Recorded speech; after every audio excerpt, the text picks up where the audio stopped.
This week on Big Red's Cooking, we create a sourdough starter.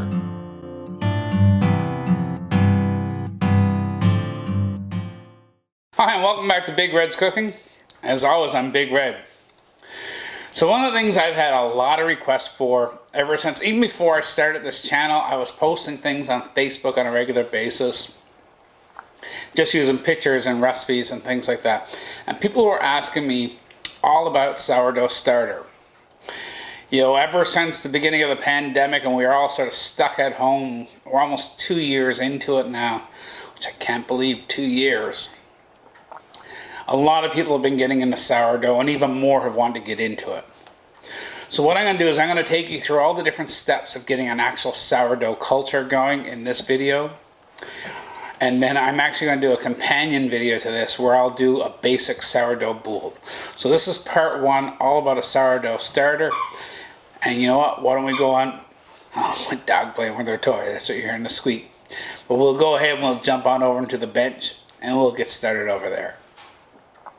Alright, so all we're going to do to get our sourdough going is we're just going to mix together flour and water. Pretty much all flour out there, everything, there's yeast floating around all over the place. Right? And so what we're trying to do is we're trying to grow that yeast culture to a strength that's strong enough to actually produce bread for us. So this is going to take time. So for our first part, now I've got some organic rye flour here. Now it doesn't need to be an organic rye flour. A couple of years ago when I got into this first, I was reading about it, and this is what was suggested for a good starter. But you could really use almost any type of flour to get started. So don't go rushing out and buying yourself rye flour for now. But if you have some kicking around or you know someone who's got some, grab it. So what we're going to do is we're going to start off with about 150 grams of our flour. And we're going to 150 grams of water. And again, I've passed this down through my Brita. I want to make sure there's no chlorine or anything unnecessary in the water.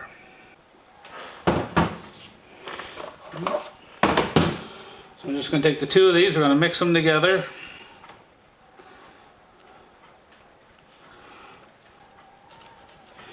That's looking just a little dry to me, so I'm going to add just a splash more water.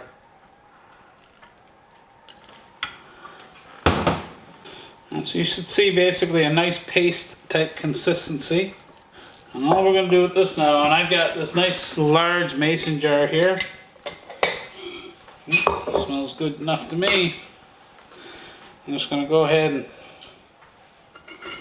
drop this down here. Now, you don't need to drop it like this. I'm using this container just because I want to make sure I have those visuals for you guys.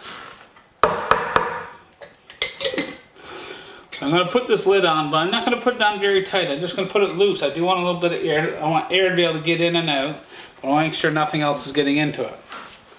So that's it.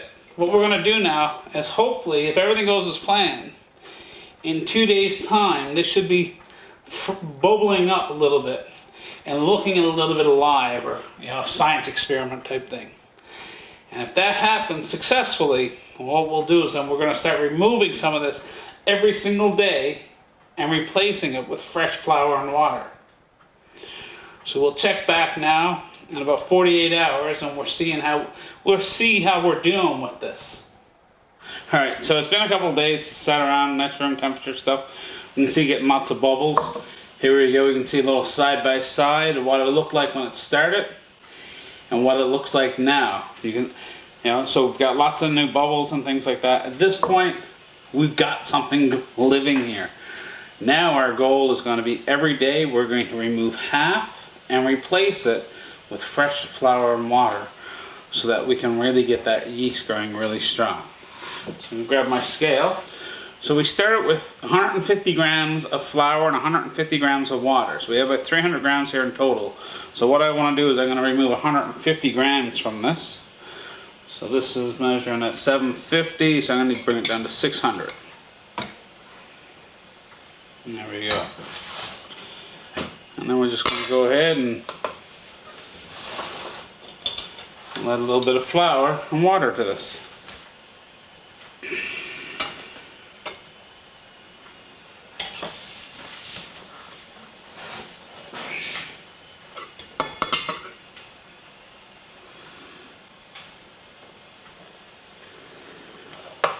Just give this a little bit of a mix here now. And so at this point, instead of using the rye flour we started, I'm just using all-purpose flour. Now you smell it. You should actually smell a little bit of alcohol coming off this. You know, when we do fermentation and when we're growing yeast itself, and it's no different than when we're making bread. You know, yeast eats carbohydrates. That's what its food is. So, you know, whether it's the flour or it could be sugar, its byproducts are alcohol and carbon dioxide. Scrape down the side so that we'll be able to do again a before and after picture. So there you go. See you again in 24 hours. We'll do the same thing now every night for the next 7 days, and then we'll have something that's actually ready to go and use for bread. Alright, so it's been another 24 hours. I'm not sure how well it's going to show up on that camera, but this is definitely looking nice and bubbly here again. So now it's time to remove another 150 grams of this, and we'll add an extra 75 grams of fresh water and 75 grams of flour. So this is a little bit more liquid now, which is not a bad thing to see. It's the yeast doing its stuff.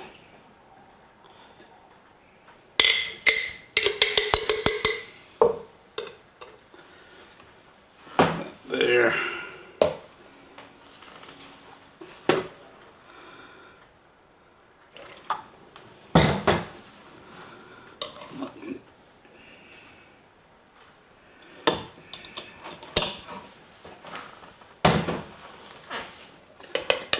There you go. That's it. Nothing to it. So we're going to continue to do this. This is our second feeding. We need to really do at least 5 to 6 feedings of fresh water and flour like this, and we'll have a great sourdough starter. Alright, so we'll see you again tomorrow. Alright, it's been another 24 hours. Time for feeding number 3. Just like yesterday, we'll take away half of it, and we'll replace it with fresh flour and water.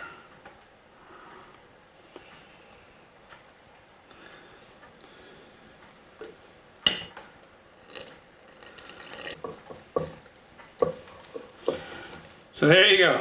We'll see you again in another 24 hours. Alright, so I think we're getting ready for our last feeding here. Yeah. Smells pretty awesome. But I can see there's some nice bubbles forming in this now, which means we've got something that's really alive here. So again, just like every other day, I'm going to take out 150 grams and replace with 150 grams total fresh water and flour. So you can see how thick this is now. And it's almost oozes like slime. So put that to the side.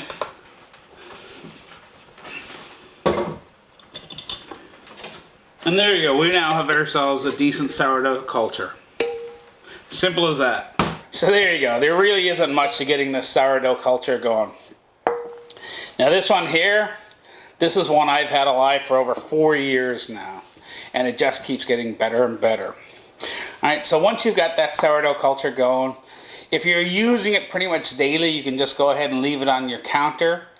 Myself, I tend to make 2, 3, 4 loaves of bread at a time, so I'm only using it maybe every 10 days to 2 weeks.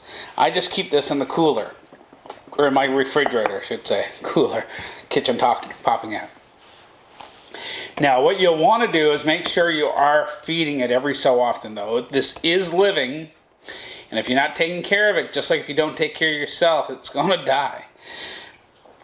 So I pretty much have myself on a schedule where I know I'm using it frequently enough where it's getting those regular feedings, and I was taking some away to make bread, replacing it with fresh. So if you haven't used it at least every 10 days, I would think at least once a week when you're first getting going, you're definitely going to want to be using it, or at the very least taking some away and replacing it with fresh flour and water. Anyhow, I hope you've learned something here today. Make sure you come back for part 2 when I do the sourdough boule. I'm actually going to bake that in a cast iron Dutch oven. I hope you learned something in this video. I really hope you enjoyed this video. Please leave me some feedback down below. Drop me a line, Keep an eye out on the socials. Please share this around. If you haven't done so yet, click the subscribe button at the video. Make sure you're getting notified for when I get new videos out. I've got a whole bunch more that I'm already working on in the planning stages at the very least. That's all I got this week. No multis. Bye for now.